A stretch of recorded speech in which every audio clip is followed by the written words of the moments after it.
Bom, galera, acabou travando ali no final, né? Porque o Zoom ele precisa estar conectado à internet, a internet caiu. Mas sorte que foi bem no momento que o Costa e Silva acabou falecendo, né? E aí, é tão curioso que houve um golpe dentro do golpe, porque era previsto para que o vice assumisse, que era o Pedro Aleixo, mas o Pedro Aleixo era um civil e tinha sido contra o AI-5, né? Uma junta militar afastou ele, fizeram uma falcatrua eleitoral ali e colocaram o Médici no poder. Médici cai com frequência. Veja, vai ser o auge da ditadura. Tá? E nesse auge da ditadura, você tem que olhar por dois lados. Houve um grande crescimento econômico pelo primeiro PND, graças aos investimentos do Estado, grandes obras públicas, Itaipu, Transamazônica, mais tarde Angra, tá? Rio-Niterói. A Transamazônica é uma obra totalmente questionável, causou um impacto ambiental absurdo, tentando interligar o Oceano Atlântico até do Nordeste, no Oceano Atlântico até a região amazônica. Acabou sendo muito ruim, tanto econômica como ambientalmente falando. Tivemos muitos investimentos privados, nacionais, estrangeiros, assim como empréstimos do FMI. O Brasil vai se endividar muito com o FMI. E o que vai acontecer? O governo vai dar muito incentivo ao consumo das famílias, principalmente com bens de consumo, né, duráveis, televisão, carro, mas isso era apenas uma pequena parte da população brasileira que conseguia ter acesso. Por um lado, veja, o PIB do Brasil cresceu mais de 13% em 73. Então, houve esse milagre aí, como costuma se dizer na história. Só que quais foram os pontos negativos? As desigualdades socioeconômicas aumentaram, porque quem tinha condição de ter acesso a isso era só uma elite. O Brasil se endividou e vai vir uma inflação altíssima que vai estourar daqui a pouco, tá? Na década de 80. Isso aqui acabou sendo muito patrocinado com slogans ufanistas. Brasil, eu te amo, para frente Brasil, ame ou deixe, e o uso político da Copa de 70, como a Argentina também fez quando ganhou em 78, até houve uma relação muito próxima entre os dois países, porque eram ditaduras naquela época. Todo esse crescimento, esses slogans, esconderam o terrorismo de Estado que foi feito naquela época, a repressão, as execuções, as torturas que foram realizadas aos opositores pelos órgãos terroristas do Estado, como era o UBAN, o DOI-CODE, Comando de Caça a Comunistas, o DOPS. Esse horror foi escondido nesse instante, tá? Porque não era divulgado, tá? E por essa ilusão do crescimento econômico que houve naquela época. Quando termina o governo do Médici, o milagre já começa a cair. Por quê? Pelo primeiro choque do petróleo. Isso é muito importante. O petróleo vai entrar em decadência. Perdão, o choque do petróleo vai levar a decadência do milagre, porque o Brasil importava quase 90% do petróleo que consumia. Olha isso. E o mundo vai entrar em recessão durante esse contexto. Você sabe, você conhece a parte da Guerra Fria. Tá? Primeiro choque, 73, Guerra do Yom Kippur. Segundo choque, 79, Revolução Islâmica do Irã. Tá? Então, nesse instante, vai acontecer uma crise do milagre. Beleza? Uma recessão mundial vai acabar diminuindo os investimentos do Brasil, os empréstimos vão começar a ser cada vez mais caros, a dívida vai começar a crescer. O Geisel vai cometer um grande erro econômico. Ele vai lançar o segundo PND, vai bater no peito e vai falar: não, o Brasil é grande, a gente vai continuar crescendo. Vamos continuar investindo na economia. Tá?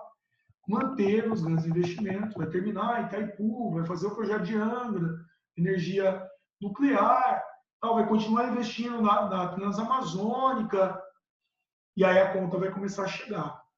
O Brasil vai continuar fazendo os empréstimos, a situação vai ficar muito ruim daqui a pouco. Essa crise econômica, somada ao assassinato do Vladimir Herzog, jornalista, você lembra aqueles canalhas, assassinos, disseram que ele se suicidou. Tá? O assassinato do Herzog, que era um jornalista da TV Cultura, foi torturado e morto, tá? Acusado de fazer um jornalismo comunista. Beleza? junto com esse início da crise, vão pressionar o governo a fazer uma abertura política. A pressão da sociedade civil organizada, OAB, ABI, CNBB, foi gigantesca. Tá? E aí o Geisel vai se ver contra a parede e vai lançar um processo de abertura política, veja, pode aparecer com o nome de distensão, chamado de abertura lenta, gradual e segura. É uma abertura de conta-gotas, aos poucos, porque os militares queriam que o regime acabasse, mas eles não fossem culpados por todos os crimes que eles cometeram. Então vamos abrir aos pouquinhos. Vendo que a oposição estava crescendo por meio do MDB nas eleições municipais em 76, o Geisel lança um pacote de abril com uma série de medidas. A manutenção das eleições indiretas para governador do estado e tal. Mas, acima de tudo, esse pacote de abril ele foi uma tentativa de segurar a abertura. Foi um passo para trás. Já tinham feito a lei Falcão na eleição anterior e ela continua valendo agora nacionalmente. Quer dizer que nas eleições de 77 não vai ter debate eleitoral. Censura no debate, olha isso. Tá? Um senador por estado vai ser indicado pelos militares, é a figura do senador biônico, para que eles já tivessem uma tranquilidade de maioria dentro do Congresso, no caso do Senado, e o próximo presidente teria 1 ano a mais de mandato, 6 anos de mandato. Tá? O único passo para frente que nós tivemos foi em 78, o AI-5 foi revogado um pouquinho antes do final do governo do Geisel. Tá? Nos anos 70, ficou muito famosa a Operação Condor, né? Condor, uma referência a um pássaro típico aqui da região do sul, da América.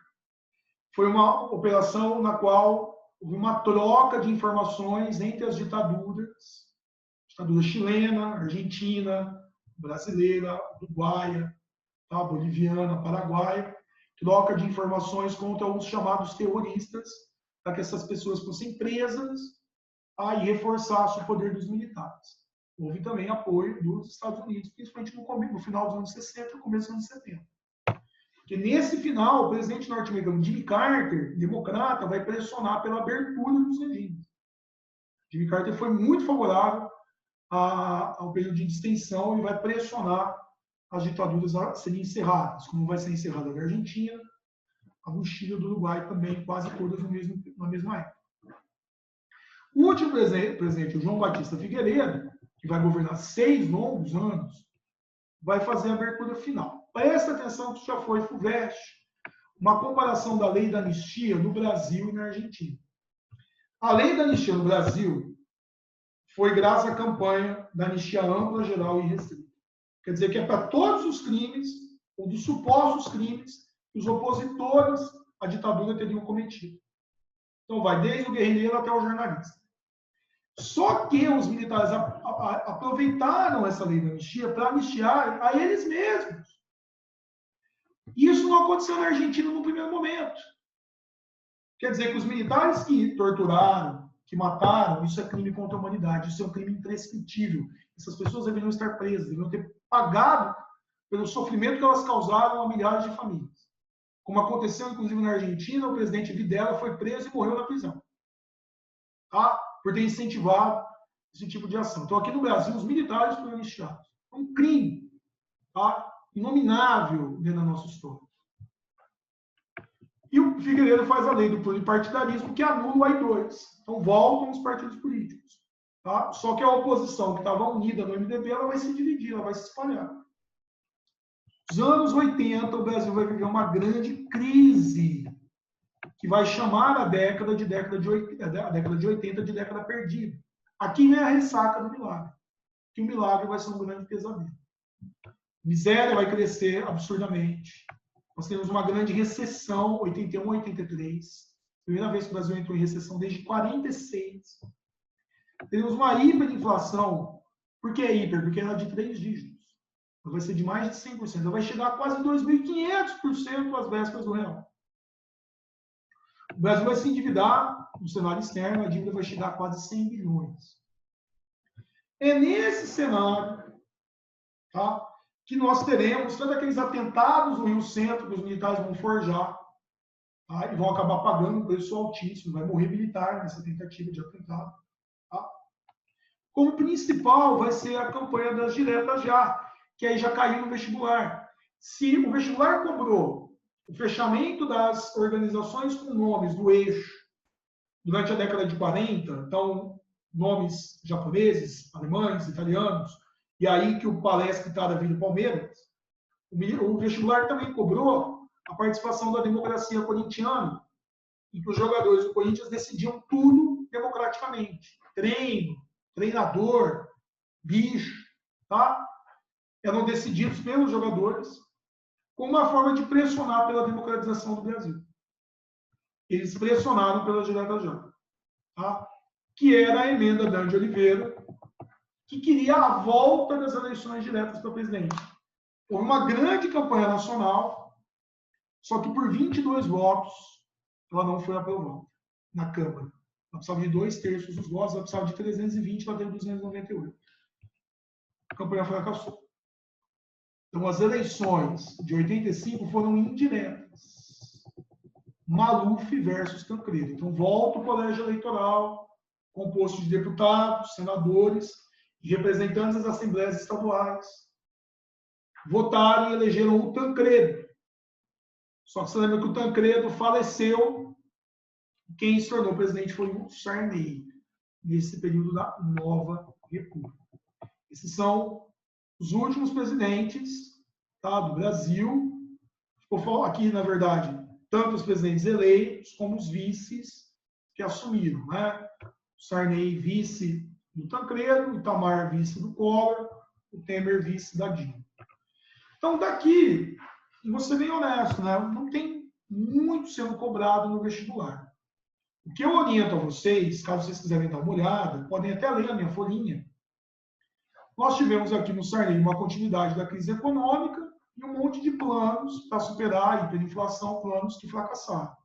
Criação de novas moedas, né? O cruzado, depois o cruzado novo, aí no verão, tabelamento de preços para conter inflação, plano Bresser para que o Brasil consiga pagar a dívida externa, e a Constituição de 88, que é chamada de cidadã, que vai restabelecer as liberdades individuais, vai superar grande parte da herança da ditadura. Collor, primeiro presidente eleito desde do Jânio Quadros, em 60, vai lançar o Plano Brasil Novo, com muitas medidas neoliberais, vai ter o confisco da poupança, aqui no Collor 1, mais uma vez, congelamento de preços, o esquema PC Farias e a crise econômica, né, o fracasso e a impopularidade do plano, levaram ao impeachment do Collor, lembra lá dos caras pintadas, pressionando pelo impeachment. O Collor renuncia ao final do processo, mas mesmo assim o processo termina e ele perde os seus direitos políticos por 8 anos. O seu vice assume, o Itamar, vai lançar o Plano Real, o Plano Real vai conseguir vencer a hiperinflação. Um dos grandes ministros que estava por detrás do plano era o FHC, e o FHC é eleito no primeiro turno contra o Lula, e o FHC vai ampliar o neoliberalismo com o objetivo de superar o legado varguista. Então, a gente vai ter muitas privatizações, vai privatizar parte do que o Vargas criou, vai acabar com o monopólio da Petrobras, tá? E vai fazer a medida da reeleição, a PEC da reeleição. No segundo mandato do FHC, o mundo vai passar por uma crise, a economia brasileira vai entrar em recessão, vai haver uma alta da inflação naquele contexto, e o FHC vai ter que enfrentar acusações de corrupção, embora não tenha sido aberto nenhum processo contra ele, devido à compra de votos na reeleição, acusação, e também de suposta propina nas privatizações. A crise em 2002 levou à ascensão do Lula. O Lula vai fazer um maior intervencionismo na economia e o grande foco dele vai ser nos programas sociais, ampliando programas que foram criados no FHC, tá? Como, por exemplo, o Bolsa Escola se tornando Bolsa Família. Lula vai enfrentar uma acusação de corrupção no primeiro mandato, né, um mensalão, ele consegue sair das investigações nesse contexto, é reeleito e no segundo mandato o Brasil passa a ter algum protagonismo na esfera mundial. O Brasil conquista a Copa de 2014, as Olimpíadas de 2016, que mais tarde a gente vai saber que estavam envolvidas numa corrupção internacional. Tá? O Brasil lidera a MINUSTAH, a missão de paz no Haiti, e o intervencionismo do Lula, com o PAC, né, o Programa de Aceleração do Crescimento, o incentivo ao aumento do consumo das famílias, faz com que o Brasil tenha o maior crescimento do Plano Real. O Brasil vai crescer 7,5% naquele contexto. O Lula acaba indicando a sua sucessora, que é a Dilma, e a Dilma vai dar continuidade às políticas econômicas e sociais do lulopetismo. Tá? Como a economia cresce um pouco nos primeiros anos, só que o início das investigações da Lava Jato, o início da crise econômica, o endividamento público no Brasil, tá? E o próprio endividamento das famílias começam a fazer o Brasil entrar em crise política e econômica ao final do primeiro mandato da Dilma. Ela ganha, vocês devem lembrar, com uma pequena margem do Temer, e logo no início do segundo mandato, ela vai acabar passando por um processo de impeachment por crimes de responsabilidade fiscal, pedaladas fiscais do crédito suplementar sem aprovação do Congresso, e a Dilma sofre um impeachment em 2016, e aí entra o Temer para terminar o seu mandato. Temer e Bolsonaro são muito recentes, mas o que a gente pode colocar é que eles aprofundaram economicamente as medidas neoliberais. Eu acho difícil o vestibular trazer alguma coisa em relação ao Bolsonaro ao enfrentamento da pandemia. Tá? Eu não sei se o vestibular vai se meter nisso, mas se meter, o mais comum é que traga alguma abordagem de negacionismo da ciência por parte do atual presidente. Beleza? Então eu espero aí que tenha ficado claro. Eu acho que o curso, como eu te disse, foi muito desafiador. Eu acho que foi muito interessante para mim também, para conseguir trabalhar todo esse conteúdo. Eu acho que foi muito honesto, foi muito justo o que eu apresentei, mesmo que de maneira panorâmica. Dá para você ter uma noção dos principais pontos de todas essas matérias que a gente abordou. Então, eu desejo a vocês uma grande prova, grandes provas que vêm pela frente, tá? Um Natal aí de muita paz, de muito amor, 2021 de muita saúde para todo mundo, para que a gente consiga aí encontrar uma tranquilidade em todos os aspectos nesse momento tão difícil. Tá bom? Grande beijo a todos, pessoal. Muito obrigado e até a próxima.